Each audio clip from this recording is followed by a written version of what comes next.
Parents మెచ్చిన university సంకల్ Chand Patel university Gujarat. కుదరదు కుదరదు, వీడికి పిచ్చి పట్టినట్టుందండి. ముందు నచ్చలేదని చెప్పి ఇప్పుడు ఆ అమ్మాయి నచ్చిందంటున్నాడు. ఎక్కడో కాలు విరిగిన పోలీస్ కుక్కని తీసుకొచ్చి దాన్ని గిఫ్ట్ గా ఇచ్చి నన్ను ఐస్ చేస్తున్నాడు. తనేమన్నా ఆడపిల్ల అనుకుంటున్నాడా, ఆవిడ బొమ్మ అనుకుంటున్నాడా? అమ్మా వీడి మాట వింటే మనం ఫూల్స్ అవుతాం. కొంచెం సపోర్ట్ చేయండి. వాళ్ళతో మాటి మాటికి మేము మాట్లాడలేం బాబు, నువ్వు మర్చిపో.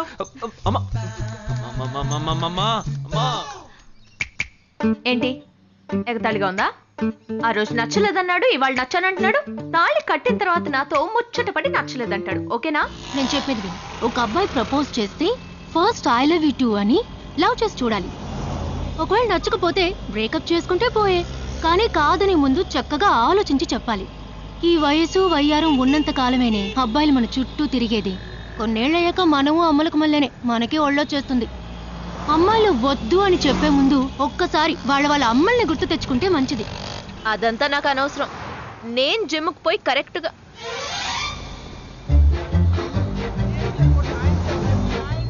తెలుగు వాళ్ళ ఉన్నాడు.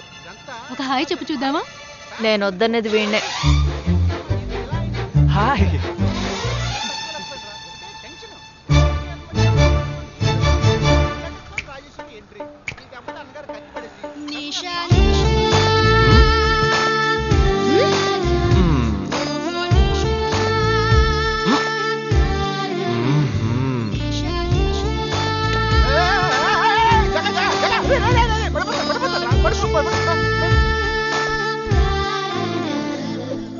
ఏంటి జంతికి లేస్తున్నాడు?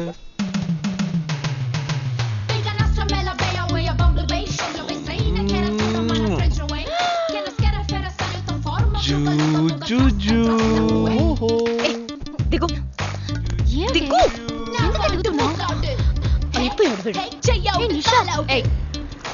ఇప్పుడు నువ్వు నాకెందుకు ముద్దిచ్చావు? నేను అది నేను నా అద్దానికేగా ముద్దిచ్చింది. ఇది నా అద్దం. నా అద్దానికి నేను ఏమైనా ఇచ్చుకుంటాను. వద్దు నీదే, కానీ అందులో ఉన్న మొహం నాది. అది గవర్నమెంట్ దమ్మా. హలో, ఇది నా అద్దం. నేను ముద్దిచ్చుకుంటా, బుజ్జగిచ్చుకుంటా, బద్దలు కొట్టుకుంటా. అది నా ఇష్టం. నువ్వేంటి బద్దలు కొట్టేది? నేనే బద్దలు కొడతాను. Public road. ఎంత ధైర్యం ఉంటే నాకు ముద్దిస్తావు? అసలు నువ్వేం పోలీస్ వయ్యా? బియ్యం బస్తాలు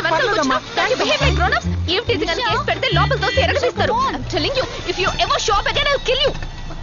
నా అత్తగారి కన్నా డేంజర్ గా ఉంది. బాక్సర్ నిషా గురించి శాస్త్రి నగర్ లో అడుగు చెప్తారు.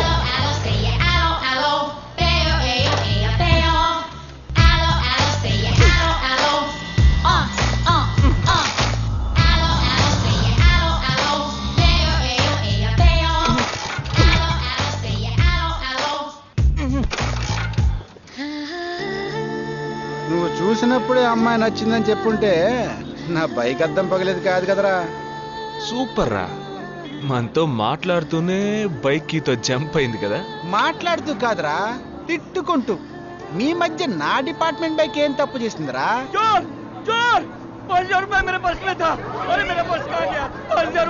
घबराओ मत, घबराओ मत, घबराओ मत.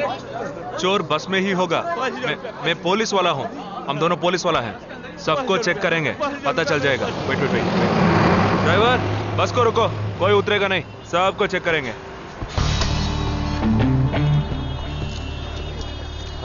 बालाजी, ఎవరిని వదలకుండా చెక్ చేయి. నేను వెనకాల చెక్ చేస్తాను. एक एक करके नीचे आओ. चला एक एक करो. खालिया चलिए सब, एक एक करके नीचे आइए. आइए. मैंने क्या किया सर? थामा थामा, एक एक करो. अरे वो मेरा पर्स है सर. सुनो, ये वाला नहीं सर. सॉरी. चला यार. Okay okay. हाँ क्या बात है भाई साहब? ठीक है, तुम जा. कोई मतलब ये आप अंदर जाके देखिए. सीट के नीचे देखना. हाँ, बैग्स भी चेक करना. अरे भाई साहब, चोर चोर हूँ क्या मैं यार? ठीक है ना, मैं चलूं? बैग ओपन कीजिए.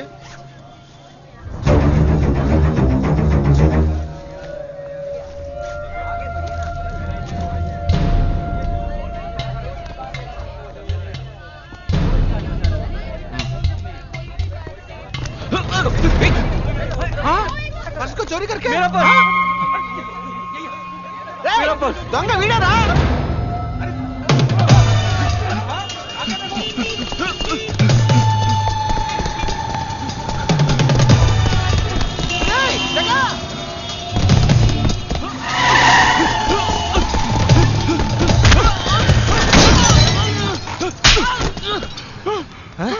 तू क्यों भाग रहा है हाँ? क्यों हाँ? क्यों भाग रहा है?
We'll leave no stone unturned to solve this case. मुझे इस बात का पूरा यकीन है कि कोई पुख्ता सबूत जरूर मिलेगा। मैं इस तरह के आतंकवादी संगठनों को बता देना चाहता हूँ कि सिर्फ एक बस ब्लास्ट को वो अपनी जीत ना समझें।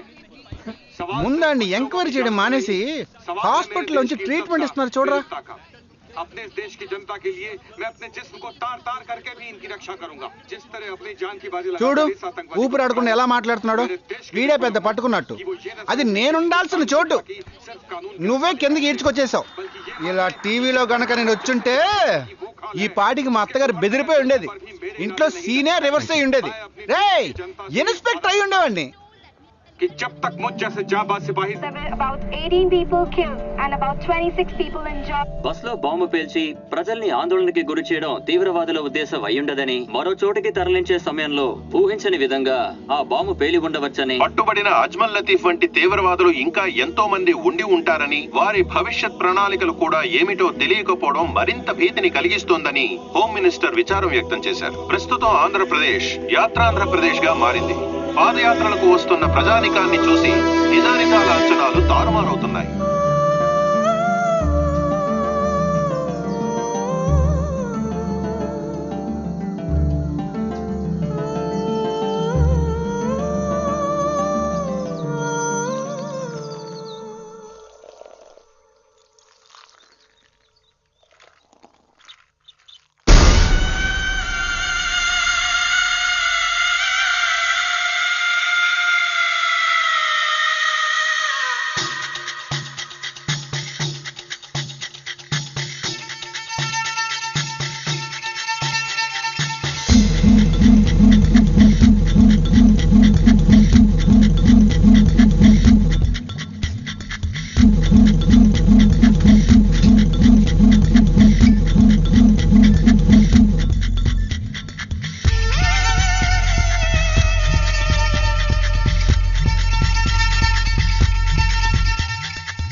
నీ కోసం ఎదురు చూస్తున్నాను రా.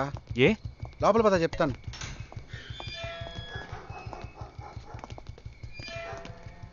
This is Jagadish's house. Yes. Keep whatever I said in mind, okay? You all stay alert. Okay. It's an unofficial duty, so stay in separate channel on the walkie, okay? ठीक है. ఇంత రాత్రి వచ్చారేంట్రా? వీళ్ళందరూ నాతో వర్క్ చేస్తున్న వాళ్ళు, of డ్యూటీలో ఉన్నారు. ఈ రాత్రంతా వాళ్ళకి ఇక్కడ కాపలాగా ఉంటారు. తెల్లారగానే నీ ఫ్యామిలీతో నువ్వు ఆంధ్ర వెళ్ళిపో. ఎందుకు వెళ్ళాలరా? హాస్పిటల్ నుంచి వాడు తప్పించుకున్నాడు. ఏంటి? ఒక డాక్టర్ని, 2 పోలీస్ ఆఫీసర్ని చంపాడు.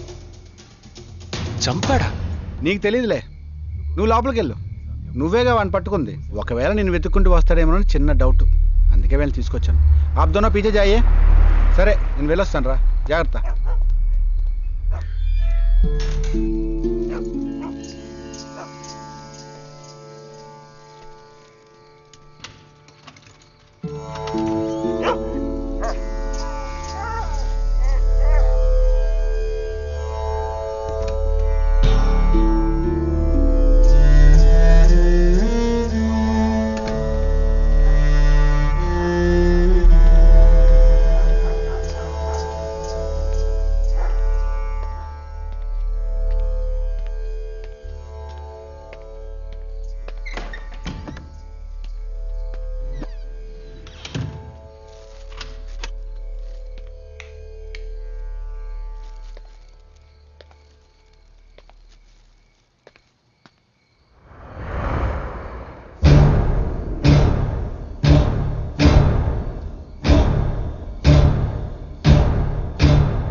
आजकल सब बदल गए साहब।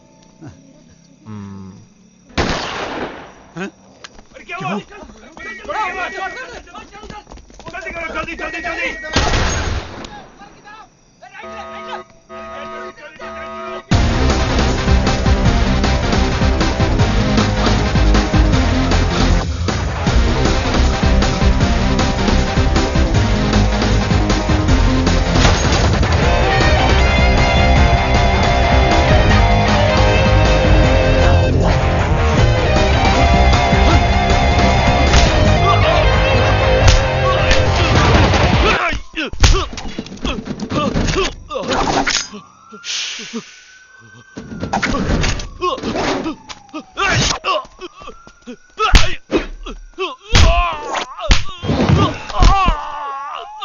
पाटिल, अरे देखना जाने पीछे यार तू।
బస్ లో ఉన్న చిన్న స్కూల్ పిల్లల్ని నేను చేశారని పనిచేశారా?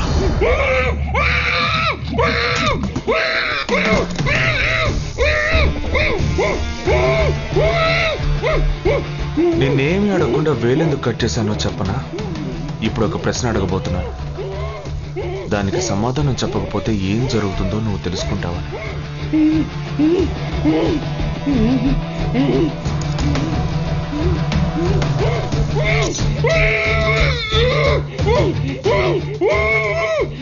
एक क्वेश्चन, एक ही सेकंड, जवाब दो, नहीं तो दूसरी उंगली भी जाएगी. Someone helped you at the hospital. Who was that? Security chief Somashekar.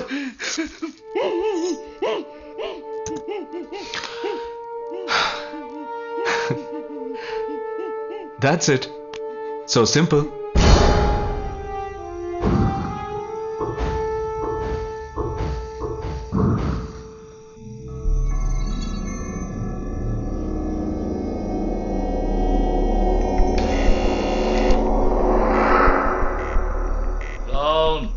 मैं हूं।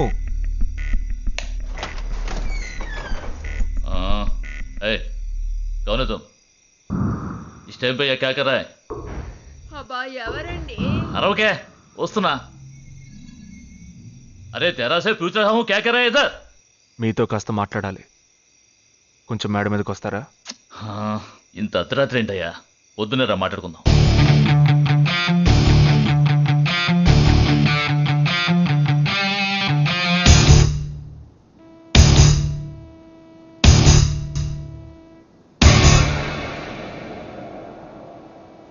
నువ్వు తప్పించిన వాడు ఇప్పుడు మా ఇంట్లోనే గెస్ట్గా ఉన్నాడు. సారీ, నేనెవరో చెప్పలేదు కదా. నా పేరు జగదీష్, ఇండియన్ ఆర్మీ.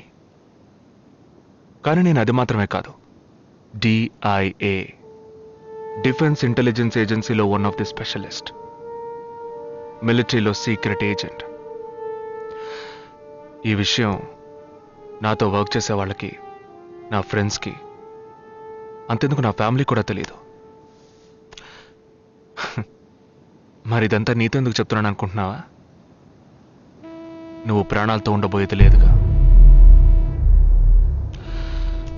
మేము క్యాంపులో ఉండేటప్పుడు ఆ దేశం వాళ్ళు మమ్మల్ని కాల్చడం, మేం తిరిగి వాళ్ళని కాల్చడం అప్పుడప్పుడు జరుగుతూ ఉంటుంది. ఒకరోజు మా క్యాంప్లో రవి అనే ఒక అతను, అతనిది మన రాష్ట్రమే, సడన్ గా అదృశ్యమయ్యాడు. 7 రోజులు ఎంత వెతికినా దొరకలేదు. 8వ రోజు దొరికాడు. పాపం వాళ్ళ క్యాంపులో చిక్కుకొని ఉంటాడు. వాడిని 7 రోజులు చిత్రహింసలు పెట్టి వాడి కళ్ళు 2 పీకేసి ఈ బియర్ బాటిల్ ఉందే, బియర్ బాటిల్, దాన్ని కింద నుంచి లోపలికి మొత్తం లోపలికి తోసేసి పగల కొట్టేశారు. మేమే వాళ్ళ ఇంటికి వెళ్ళి ఆ బాడీని అప్పగించొచ్చాం.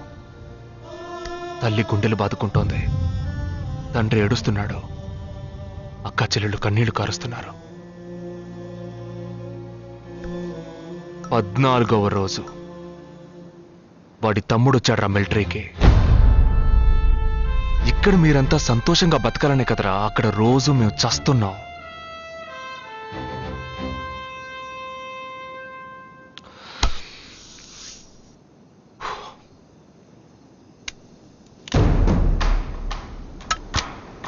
ఇది లోకల్ మేడ్ గన్,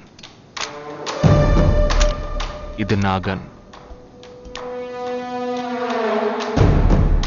నేను నిన్ను కాలిస్తే ఎందుకు కాల్చానో వివరణ ఇవ్వాల్సి ఉంటుంది. నువ్వు చచ్చి శవమైనా నీ కుటుంబం నీ మొహాన్ని ఉమ్మేస్తుంది.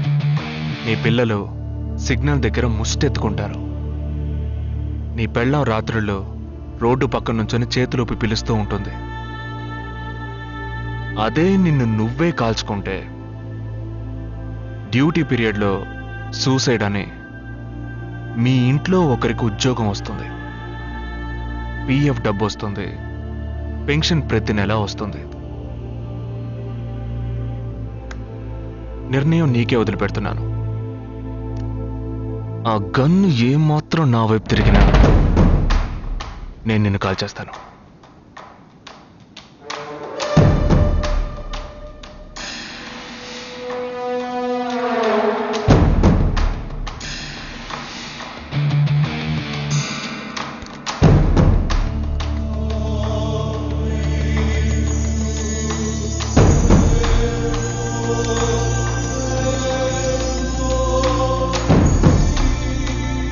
పెద్ద ప్రమాదంలో అడుగు పెట్టావు.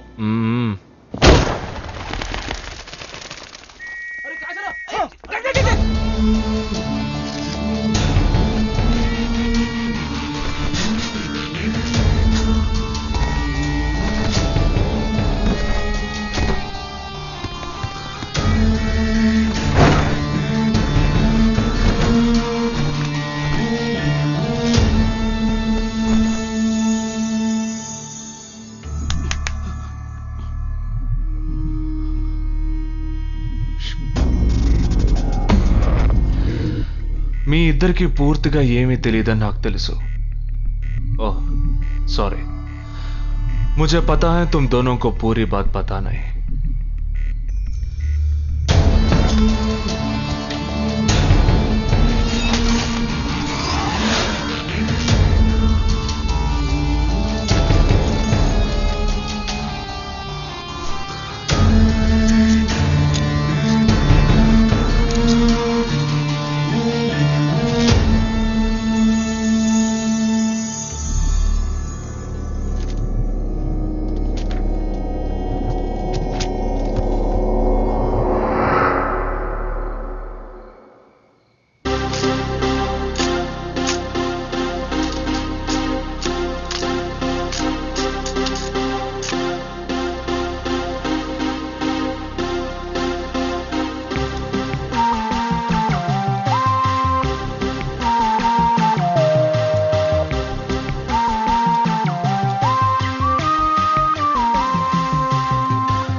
రవి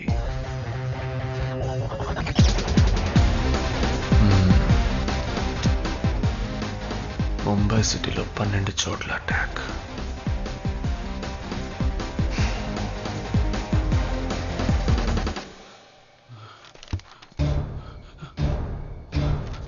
कब?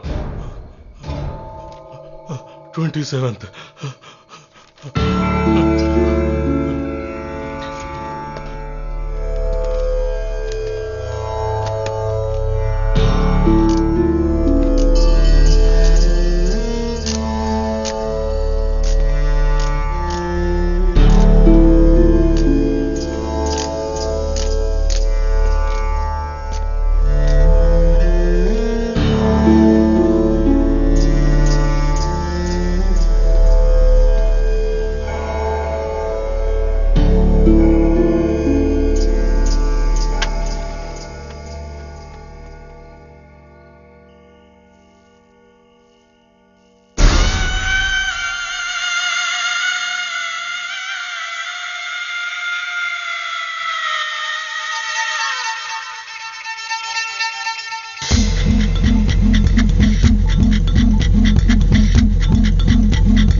మన ఫ్రెండ్స్ లో దీనికే ఫస్ట్ పెళ్లి జరుగుతుంది. అవునవును, గుంటూరు నుంచి వచ్చి గుజరాత్ అని ఎలా పట్టుకుందో చూడు. అది చాలా తెలివైందే. Thank you very much.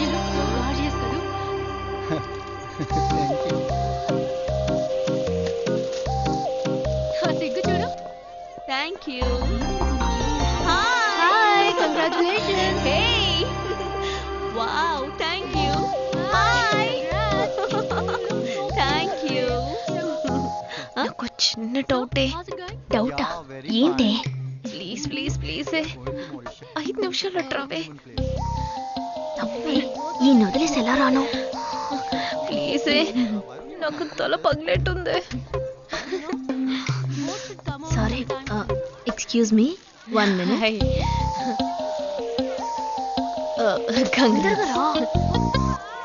ఏంటి? మన కాలేజ్ లో నా తర్వాత నువ్వే అందంగా ఉండేది. సరే, ఈక్వల్ గా ఉంటాం. హాస్టల్ రూమ్ ఫుల్ గా రణబీర్ కపూర్, షాహిద్ కపూర్, జాన్ అబ్రామ్ లో ఫోటోలు పెట్టుకున్న దానివి ఇలాంటి సొట్టగాడిని, ఇలాంటి వారిని ఎలా పెళ్లి చేసుకుంటున్నావే? ఇలా చూడు, ప్రాక్టికల్ గా ఆలోచించు. నెలకి 2 లక్షలు సంపాదిస్తున్నాడు. ఎంతకు మించి ఏం కావాలే?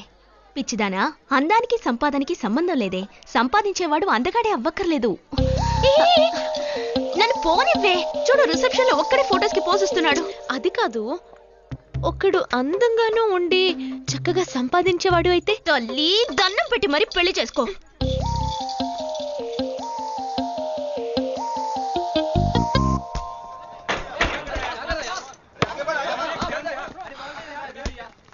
ఏంట్రా అలా ఉన్నావు?